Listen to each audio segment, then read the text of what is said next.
Hi everyone, welcome back to the channel. If you're new here, my name is Sunny Stoic Studio, and today we are going to tackle a topic that hits close to home for so many people: the misconception that money equals value in relationships. This is something I see all the time. People trying to impress others with money, flashy possessions, or performative behaviors that signal high value. But here's the truth. Money does not equal value, and trying to fake it will only hurt your relationships in the long run. In this video, I'll break down 6 key points. Money doesn't equal value, social class and fake high-value behaviors, the psychology behind it, why first dates are about connection, not cash, how to stop the performative behavior, what really matters in relationships. By the end of this video, you'll understand how to shift your mindset, stop chasing superficial approval, and start attracting real, meaningful connections. Main point 1, money doesn't equal value. Let's start with the big myth. Money equals value. Many people believe that if they make more money, drive a fancy car, or wear designer clothes, they automatically become more attractive or worthy. But here's the harsh reality. Value is not measured by your bank account. Value in relationships comes from emotional intelligence, integrity, reliability, kindness, the ability to connect deeply with another human being. Think about it. Someone can have a 6-figure income, but if they're rude, selfish, or incapable of emotional intimacy, would you truly consider them high value? Probably not. On the flip side, someone with modest means, but who is emotionally mature, kind, and present, can provide far more value in a relationship than someone trying to buy affection. This is why you see stories all the time of rich people who are lonely or have failed relationships. They had the money, but they lacked the core qualities that actually sustain connection. Example, I knew a guy, let's call him Jason, who made over $200,000 a year. He drove a luxury car, wore designer clothes, and lived in a beautiful apartment. On the surface, he seemed like the ultimate catch. But every woman he dated eventually walked away. Why? Because he couldn't have a deep conversation, he was emotionally unavailable, and he judged people based on appearances. His money created attraction at first glance, but it couldn't sustain it. Main point 2, social class and fake high-value behaviors. Next, let's talk about social class and fake high-value behaviors. Many people believe that appearing upper class or having a certain lifestyle automatically signals value, but a lot of these behaviors are performative. People buy expensive clothes, drive luxury cars, or talk about high-end experiences to signal status, not because it reflects their true worth. Why this is a problem? It creates shallow connections. It attracts people who are after status, not you. It hides your authentic self. You don't need to live in a mansion or travel first class to be high value. True high value comes from who you are, not what you have. Fake high value behaviors include bragging about income or possessions, overspending on dates to impress, using designer brands to create social proof, name dropping or talking about experiences you haven't truly had. Example. A friend of mine went on a date with someone who spent hundreds of dollars on dinner and bought expensive drinks.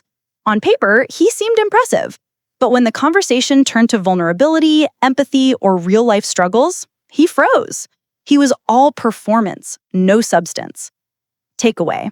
Social class and money are tools. They are not the essence of value.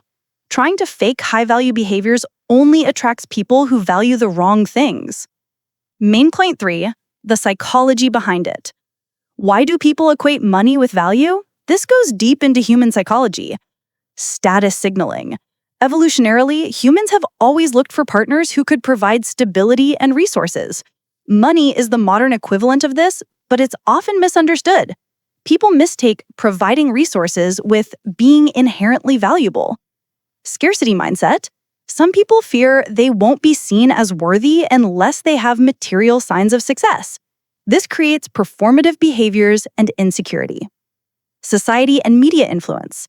Movies, social media, and advertising constantly reinforce the idea that money equals attractiveness. Think of every dating scene in a rom-com or influencer lifestyle post. It's a lie, but we internalize it. Example. A man I know once obsessed over how much he needed to spend on a first date to impress a woman he liked. He was convinced that money would make her stay interested, but she walked away anyway because she valued connection, authenticity, and emotional intelligence, things money can't buy. Psychology takeaway: money can attract interest, but it cannot create meaningful attachment. That comes from your personality, mindset, and emotional availability. Main point 4. First dates are about connection, not cash. Here's the truth. First dates are about chemistry and connection, not how much you spend.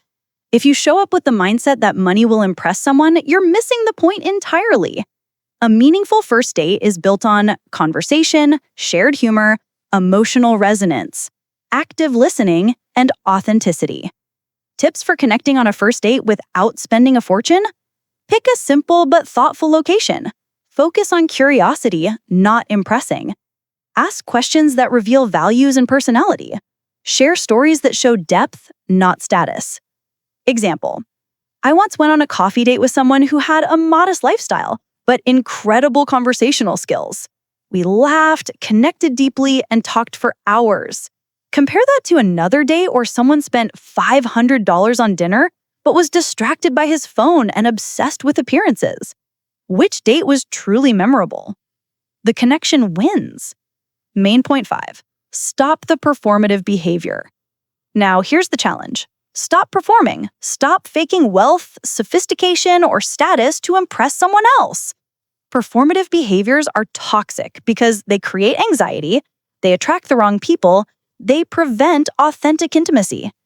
Instead, focus on your core values, your interests and passions, your emotional and social skills, your authentic self-expression. Practical steps. Audit your behaviors. Are you doing something to genuinely enjoy it or just to impress? Downscale your showing off behaviors. Leave the flashy displays at home. Practice vulnerability. Share your real stories, struggles, and opinions.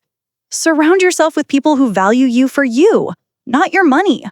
Performative behaviors are exhausting, and people can sense inauthenticity immediately. When you embrace authenticity, your relationships become richer and far more sustainable. Main point 6. What really matters in relationships? So, if money and status aren't the keys, what really matters? Character and integrity. Can someone be trusted? Are they reliable, honest, and principled? Emotional availability. Can someone communicate their feelings, empathize, and support you emotionally? Shared values. Do you align on long-term goals, family, lifestyle, and ethics? Chemistry and connection. Do you enjoy being around each other? Do you feel seen and understood? Mutual respect. Are both partners equally committed to growth, boundaries, and supporting each other?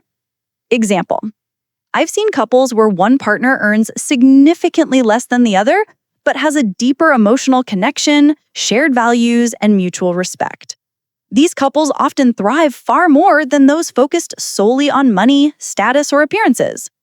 Takeaway: true value in relationships comes from who you are, how you show up, and how you connect, not how much money you have. To summarize, money doesn't equal value. Character does. Social class and fake high-value behaviors create shallow connections. Understanding the psychology behind money obsession helps you stop chasing status. First dates are about connection, not cash.